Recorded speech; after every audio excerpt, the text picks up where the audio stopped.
Hello viewers, welcome to movie updates and explain YouTube channel. Eesha ఇదొక horror thriller movie. ఈ సినిమాలో త్రిగుణ, అఖిల్ రాజ్, హెబ్బా పటేల్, సిరియన్ మంతు, పృథ్వీరాజు, మైమ్, మధు వీళ్ళు main క్యారెక్టర్లుగా వచ్చారు. ఈ సినిమాకు డైరెక్టరు శ్రీనివాస్ మన్నే, అలాగే సంగీతం అందించింది ఆర్ఆర్ ధ్రువన్ గారు. ఇక ఈ సినిమా ట్రైలర్ రిలీజ్ అయిన కాంచి భారీ అంచనాలే ఉన్నాయి. ట్రైలర్ చాలా ఇంట్రెస్టింగ్గా ఉండడం, దాంతోపాటు హర్రర్ సినిమా కావడంతో చాలా ఇంపాక్టే క్రియేట్ చేసింది ఒకప్పుడు దీని మీద. అయితే ఈ సినిమా ఇప్పుడు రిలీజ్ అయింది. ఈ సినిమాకు నిర్మాతలు బన్నీ వాసు గారు, అలాగే వంశీ నందిపాటి మంచి ఫామ్లో ఉన్నారు. ఈ మధ్యకాలంలో వాళ్ళ నుంచి వచ్చిన లిటిల్ హార్ట్స్, రాజు వెడ్స్ రాంబాయి సినిమాలు చాలా హిట్ అయిన సంగతి తెలిసిందే. ఈసారి వీళ్ళు ఈషా అనే సినిమాను తీసుకొని మన ముందుకు వస్తున్నారు. ఇక ఈ సినిమా ఎలా ఉందో చూద్దాం. ఈ సినిమాలో ఉన్న హీరో త్రిగుణ తెలుగులో నటించిన ఫస్ట్ చిత్రం కథ. ఆ సినిమాతో తెలుగు ఇండస్ట్రీలోకి అడుగుపెట్టాడు. ఆ సినిమా వచ్చి ఇప్పటికే 16 సంవత్సరాలు అయింది. ఆ సినిమాతోనే డైరెక్టర్గా ఎంట్రెన్స్ ఇచ్చిన శ్రీనివాస్ మన్య కూడా మళ్ళీ వీళ్ళిద్దరితో సినిమా ఇప్పుడు మొదలయ్యింది. ఇది వీళ్ళిద్దరి కాంబినేషన్లో రెండో సినిమా. ఇక ఈషా సినిమా ప్రమోషన్స్ మేకర్స్ ఓ రేంజ్లో చేశారు. హార్ట్ ప్రాబ్లం ఉన్న వాళ్ళు ఈ సినిమాకు దూరంగా ఉండండి, బలహీన మనస్కులు దీన్ని దయచేసి చూడొద్దు అని ముందరనే వాళ్ళ ఈవెంట్స్లలో ముందరనే ఒక కాషన్ వేసినట్టు ముందరనే హెచ్చరించారు. మేకర్సే వాళ్ళ సినిమాని వాళ్ళు చూడొద్దు అన్నారంటే అది ఆషామాషి విషయం కాదు. ఎవరైనా సరే వాళ్ళ సినిమా రిలీజ్ అవుతుందంటే తప్పకుండా వెళ్ళండి, చూడండి అనేసి అంటారు. అలాంటిది వీక్ ఉన్నోళ్ళు చూడొద్దండి, హర్రాకున్నోళ్ళు చూడొద్దండి అని చెప్పారంటే ఈ సినిమా ఫీలింగ్ అలాగే హర్రర్ ఏ విధంగా ఉందో సపరేట్ చెప్పాల్సిన అవసరం లేదు అన్నట్లుగా చెప్పారు. ఇది వాళ్ళు క్యాష్ చేసుకోవడానికి ఒక స్ట్రాటజీ కూడా అవ్వచ్చు. మరి మేకర్స్ చెప్పినట్టే ఈ సినిమా ఉందా లేదా అనేది రివ్యూలోకి వెళ్ళి చూద్దాం. ఇక ఈ సినిమా స్టోరీ లైన్ విషయానికి వస్తే, కళ్యాణ్, నయన, అపర్ణ, వినయ్ చిన్నప్పటి నుంచి మంచి ఫ్రెండ్స్. ఆత్మలు ఉన్నాయంటూ ప్రజల్ని భయపెట్టి వారి బలహీనతను ఆసరాగా చేసుకొని ప్రజల దగ్గర డబ్బులు గుంజుకొని పబ్బం గడిపే దొంగ తాంత్రికుల గుట్టును రట్టు చేసే ప్రయత్నంలో వీళ్ళుంటారు. అందుకోసం ఎలాంటి సాహసం చేయడానికైనా వెనకాడరు. అలాంటి వీరి దృష్టి బ్రెయిన్ సర్జన్ డాక్టర్ ఆదిదేవ్, మన పృథ్వీరాజ్ గారు ఆ క్యారెక్టర్ వేశారు, ఆయన మీద కాన్సన్ట్రేషన్ పెడతారు. అమెరికాలో పేరున్న డాక్టర్ ఆదిదేవ్ తన భార్య చనిపోయినాక కొన్నేళ్ల పాటు అజ్ఞాతంలోకి వెళ్ళిపోతాడు. ఆ తర్వాత ఇండియాకు తిరిగి వస్తాడు. ఒరిస్సా బార్డర్లో ఆదిదేవ్ ఒక ఆశ్రమాన్ని స్థాపించి మనసులోకి పడిన దయ్యాల్ని వదిల్చే పని మొదలు పెడతాడు. అతని గుట్టు బయట పెట్టాలని ఆ 4 స్నేహితులు అక్కడికి బయలుదేరతారు. అయితే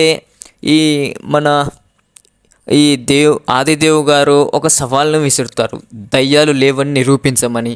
ఈ సవాల్ని మన హీరో అతని టీం మొత్తం సవాల్ను స్వీకరించి ఎలాగైనా దాన్ని నిరూపించాలి అని అనుకుంటారు. అతని గుట్టు బయట పెట్టాలని బయలుదేరిన వాళ్ళకు దారి మధ్యలోనే ఒక ప్రమాదం ఎదురవుతుంది.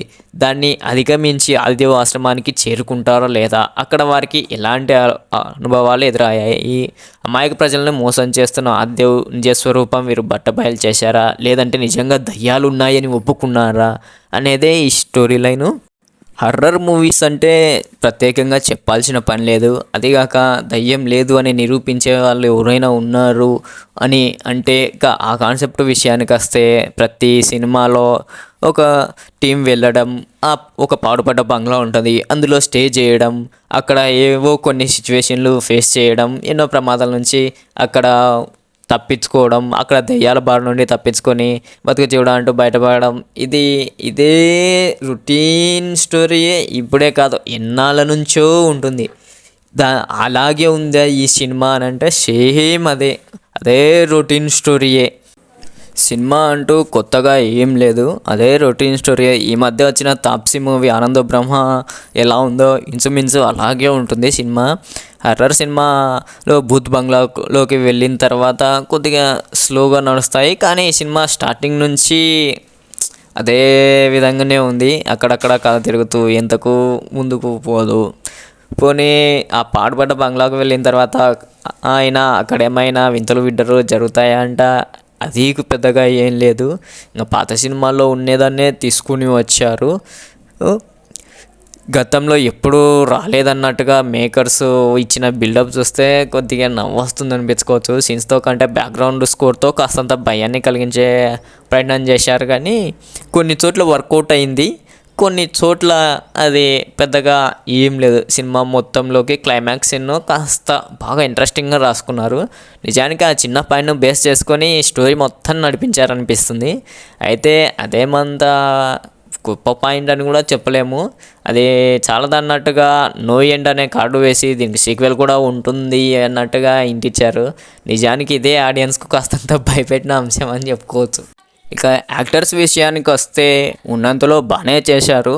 బహుశా మరి డైరెక్టర్ సెకండ్ టేక్ అవకాశం ఇవ్వలేదు ఏమో, తీసిన కాడికి చాలా అనుకున్నట్టున్నాడు. కొన్ని చోట్ల మరీ ఏదో చెయ్యాలంటే చెయ్యాలి అనేసి చేస్తారు.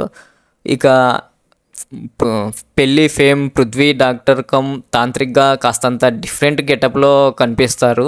అతను చెప్పిన డబ్బింగ్ వాయిస్ కూడా బాగానే సెట్ అయింది. అలాగే దయ్యం పట్టిన వ్యక్తిగా మధుబాబు చాలా బాగా చేస్తాడు. కొన్ని చోట్ల కొద్దిగా ఓవర్ యాక్షన్గా ఉన్న హర్రర్ మూవీ కాబట్టి పర్లేదని అనిపించింది. ఇక దర్శకుడు శ్రీనివాస్ ఇంతకాలం తర్వాత రీఎంట్రీ ఇచ్చి ఒక బ్లాక్ బస్టర్ హిట్ తీస్తాడనుకుంటే మరీ అంతగా ఏం లేదు. అలాగని పూర్తిగా తీసి పాడేసేంత కూడా లేదు. పర్లేదు భయ్య, 1-2 సార్లు చూడొచ్చు.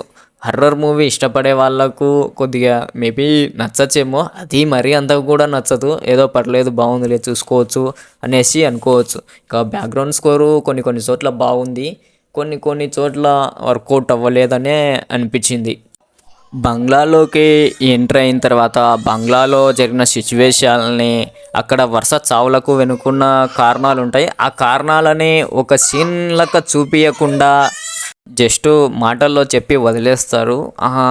ఇంట్రెస్టింగ్గా ఉంది కానీ ఆ సీను, కానీ దాన్ని సీన్ లెక్క చూపించింటే బాగుండు మాటలతో చెప్పకుండా. ఇంకా ఓవరాల్గా సినిమా పర్లేదని అనిపించింది. మరీ తీసి పాడేసేది లేదు కానీ పర్లేదు. ఇక ఈ సినిమాకు నేను ఇచ్చే రేటింగ్ 5కు 2.7 ఇస్తా. Thanks for watching this video.